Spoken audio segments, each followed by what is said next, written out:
Welcome to the Infinite Wealth Podcast. I'm Cameron Christensen, along with our co-host Anthony Faso, and today we are going to be touching on Robert Kiyosaki's 5 levels of investors. Anthony, what do you think? Well, this is no surprise. Robert Kiyosaki is dropping some huge amount of wisdom, right? What I think is interesting, we all think we're an investor. Yeah. But there's different types, and Robert broke it down into 5 levels, and that's what we're going to go through today. So I think it's going to be interesting. Yeah, absolutely. No, we like this piece because, right, to figure out where you want to go, you got to realize where you are right now. And so that's why we want to talk about this. But man, let's get started. Let's talk a little bit about level 1. Okay, level 1, he calls it the zero financial intelligence level. Is that you? He's pointing at me. No. Now, this is where most people fall under, right, is very little kind of financial intelligence. They earn a lot. They spend even more. They look rich, but they are one bad event away from bankruptcy. Mm-hmm. What they're doing is they're typically buying liabilities, not assets, right? And we use Robert Kiyosaki's definition of the two, right? And a liability takes money from you. Asset brings money to you, very simply. Yep. And what this reminds me of, we went on vacation to California 2 weeks ago. It seems like a year ago. But we went to this mall on Balboa Island, and they had a store called The Real Real. You ever heard of that? No, never. Don't lie. I know you have. Never. Okay. No, I don't go to those fancy places. Okay. Well, the Real Real, interesting, is a high-end consignment store. Okay.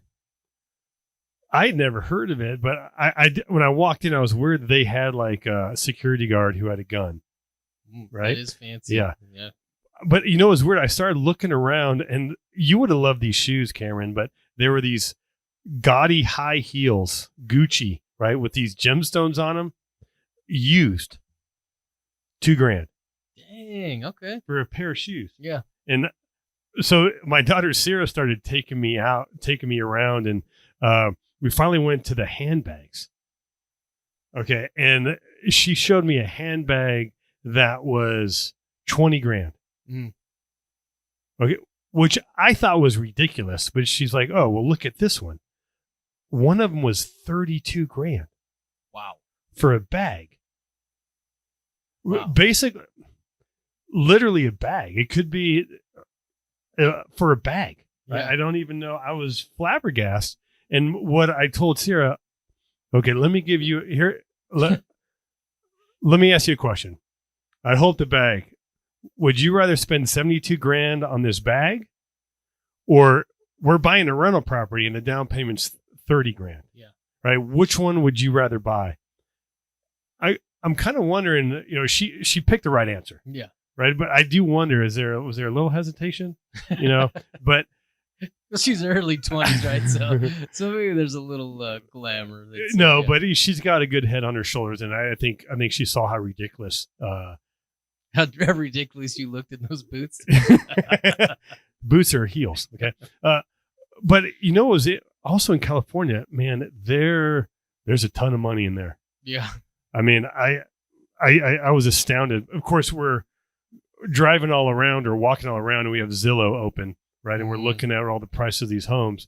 And it got to me thinking, like, who's buying these purses? This is a used purse too. Yeah. Right. It's not even a new one. I mean, this is a prime example of a liability. Also, people, they're buying that bag really more for others. Yeah. You know, but I'm not into the whole bag scenes. I know you are, so maybe you kind of see the value in that. But to me, I'm still amazed. Yeah. Right. 32. It's one thing if maybe you're multimillionaire, right? Big deal, $32,000. But I have a feeling that people buying a used handbag, you know, aren't the millionaires. It's the people who want to give the appearance that they're a millionaire. Do you know who Callie Muscle is? No. It's a guy on social media, and he's gotten popular the last couple of years, but he's a big bodybuilder. Mm-hmm. And anyways, been watching the guy. He's entertaining, right? Personality's kind of out there, but he's always doing different workouts and stuff. But as he's gotten more and more popular, the one thing that I've noticed is that he shows off by which car he's now purchased. And so now he's got like 6, 7, 8 cars that are, 75 grand, 100 grand. And I'm just sitting there thinking, man, I feel bad for the guy, to be totally honest. Right? Again, it's one of those things that that the guy's out there trying to look rich, right? But I guarantee that he's probably not in the best financial situation.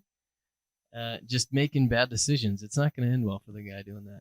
No, and that reminds me of a quote, I think it's by your buddy James Franco, where he said that poor people dress like they're rich and rich people dress like they're poor. Mm-hmm. Right? Because when you're poor, you don't want to be poor, but you don't want people to know you're poor. Yeah. But when you're rich, you don't care. Yeah. Right? That's when, like, I remember when I was first in this business, well, I mean, I had my suit and tie. I had the nice shoes. I think we talked about that last episode. But now I'm more confident, and like, this is me. Yeah. Like, if you see me on the street, this is what I'm wearing. And I think that's where, we want people to be is be yourself, right? Yeah. Let's buy assets, not liabilities. Be yourself, unless it's wearing socks with sandals. Then don't be that guy. Now, just to be clear, I'm not wearing socks with sandals right now because Cameron looked down. So if you're on YouTube, you're like, what's he wearing? No, but I'm not saying I don't, because like, it's hot out here in Vegas, and sometimes your feet get sweaty. But you can't deny it because I've got picture proof. But enough making fun of me. Let's move on. Level 2, right? Level 2 is the savers are losers levels, right? And this is where most people, they just pile up cash, right? They save cash, they put it in a checking savings or maybe a CD or a bond account, and they are losing. We talk about this all the time because of inflation. Anthony, briefly, we've done a couple podcasts on it, so if you're an avid listener of our stuff, you know what inflation is. But Anthony, can you give us maybe just a brief introduction to inflation so someone understands what we're talking about? Well, the true definition of inflation is an increase in the money supply. But now we've turned inflation to just mean an increase in prices.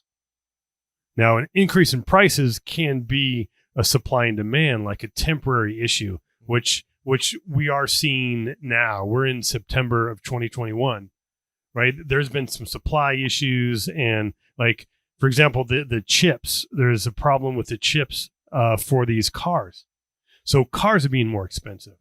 I mean, so that's just a temporary issue, but really, inflation is because the government keeps on printing more money, and thus, the more money they print, each dollar has less and less value. Now, in 1971, when the dollar was tied to gold, an ounce of gold was $35. Mm-hmm. What was it yesterday? Yesterday, it was $1,798. Ooh, $1,800. $1,800, but that's just but why?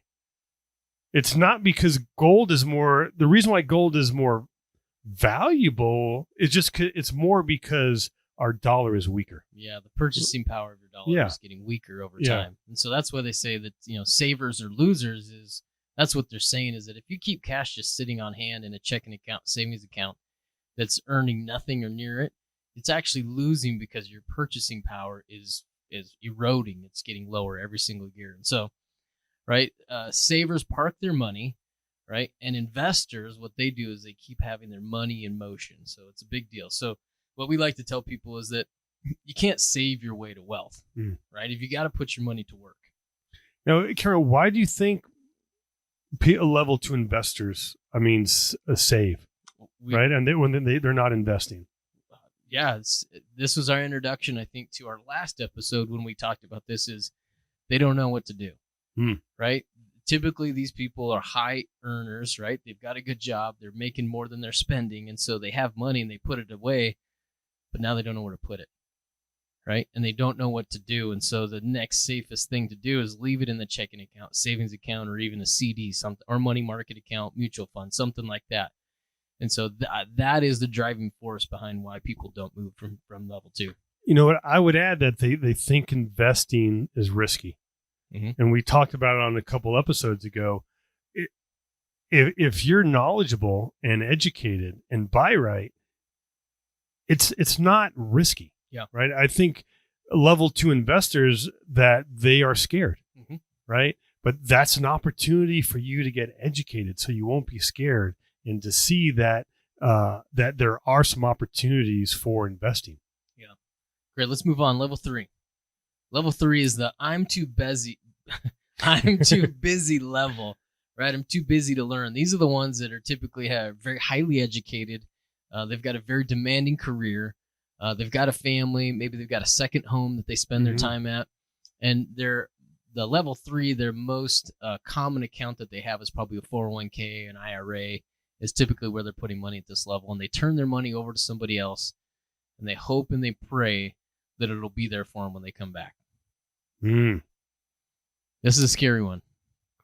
Why is it scary? Because this is where you've actually turned your money over to someone else. Mm-hmm. And when you do that, you've got the potential for loss. Mm-hmm. Right? And so that's where this is the level where you can lose money.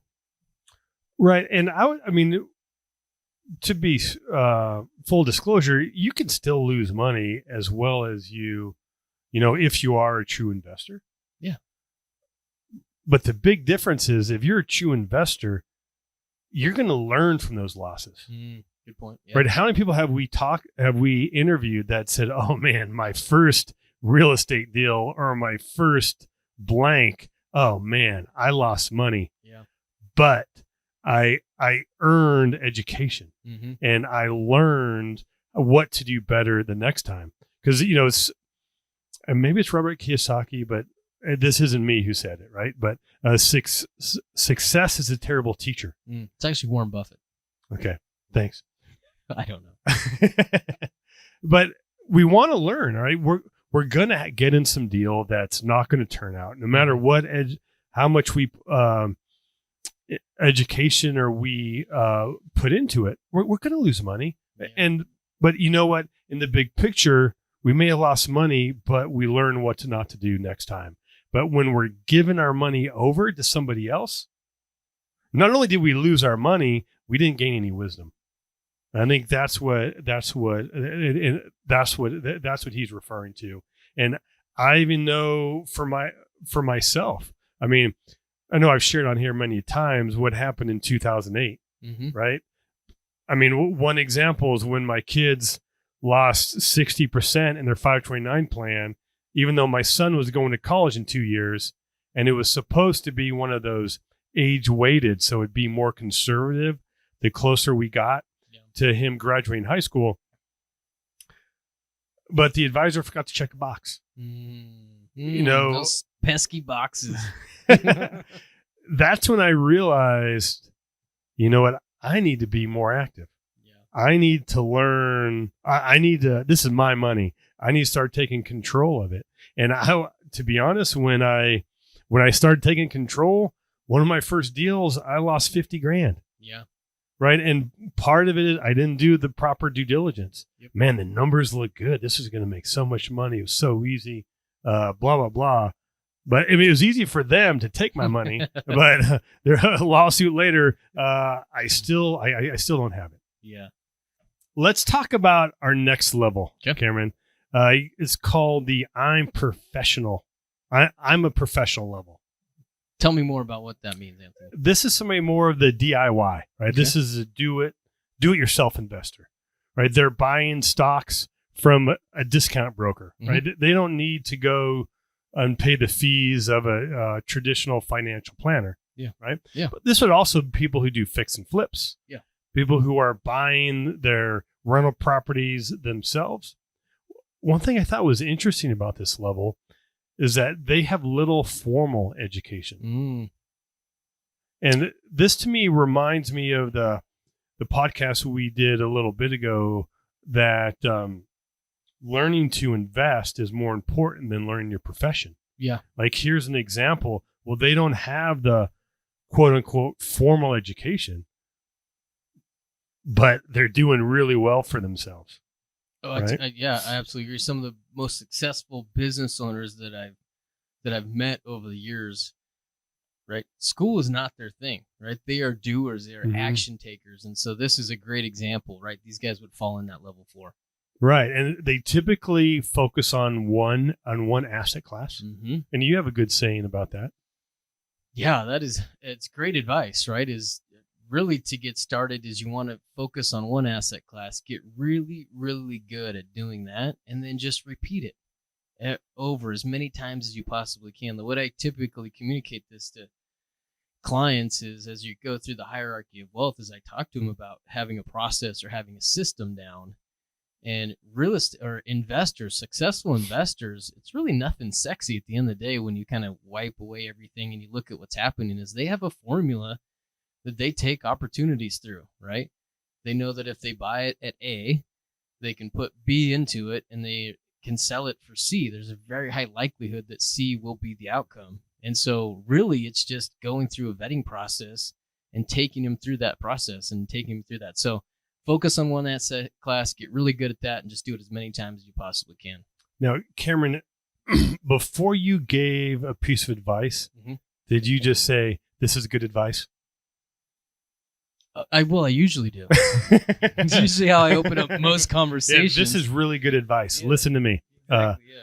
Well, but surprisingly, that is good advice. Now, the last level, level 5, Cameron, what's that all about? This is level 5. This is the capitalist level. This is the richest individuals in the world. These are the people in California, right? That I saw yeah. these $30-60 million homes, right? Yep. This is a little, Anthony was walking around with level 5s a couple weeks ago. These are typically business owners, right? At the B quadrant and start investing in the I quadrant. Yeah. Right. Yep. Now, so those are the 5 levels. Important question is, what level are you? Good question. Do you have 0 assets? Right? Are you drowning in debt? Well, you're level 1. Yeah. Right? Do you think investing is so risky that you just buy CDs and bonds, right? You're scared to lose money? Level 2. Do you turn your money over to someone else, like rely on the 401k options? That's level 3. Now, are you investing in your own business, your own real estate, or flipping houses, or maybe you're buying notes? Congratulations. That's level 4, right? Are you financially free?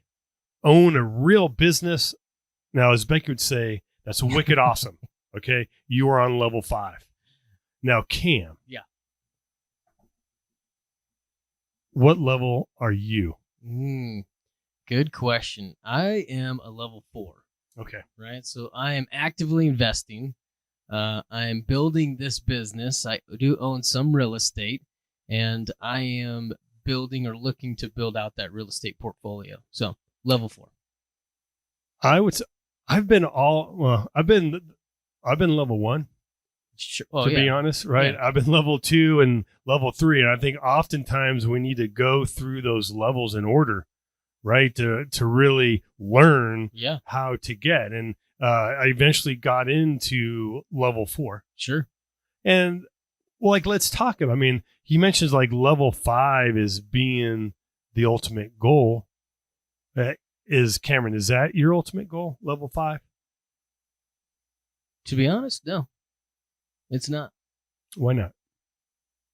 Well, we had a great interview with a friend of ours, Luke Weber. And man, I really admire the way that he kind of approached his business. His lifestyle or importance in spending time with family was really the priority. And so, he could continue to grow and scale and build his business, but he's chosen not to have the biggest business in the country, right? Or at least try to be the biggest business. And so Man, I would say that I identify more with that than I do with trying to be the richest guy in Las Vegas or in the country. Hmm. What about you?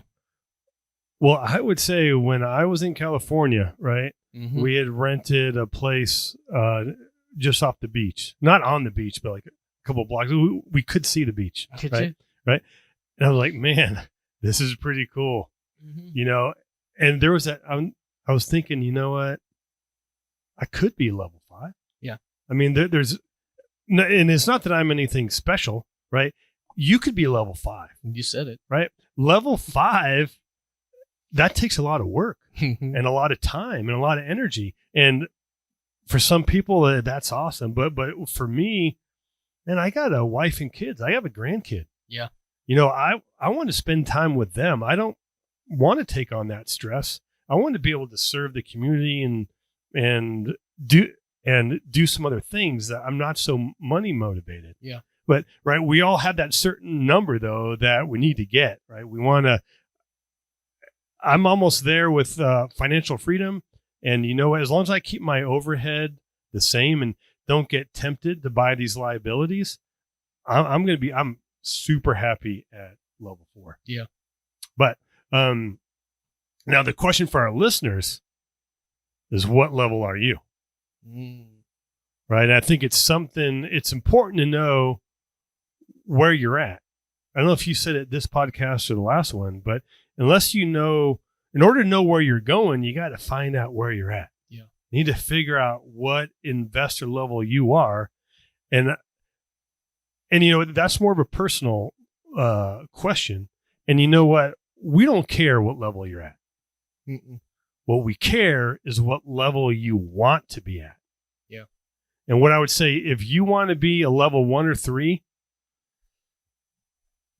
I'd highly encourage you to read some Robert Kiyosaki's information. And then also I'd say some extra prayers for your money, right? that your money is going to be there, right? But if you want to be a level 4 or 5, we'd recommend that you get on a discovery call with us. Mm-hmm. And we can point you in the right direction, give you some information, some tools, some education to help you get there. Like, we're not going to get there for you, but we're going to show you how you can get there. Awesome. Well said. Awesome. Hope you guys enjoyed this episode, and look forward to talking to you guys next week. Go make it a fantastic day. Take care.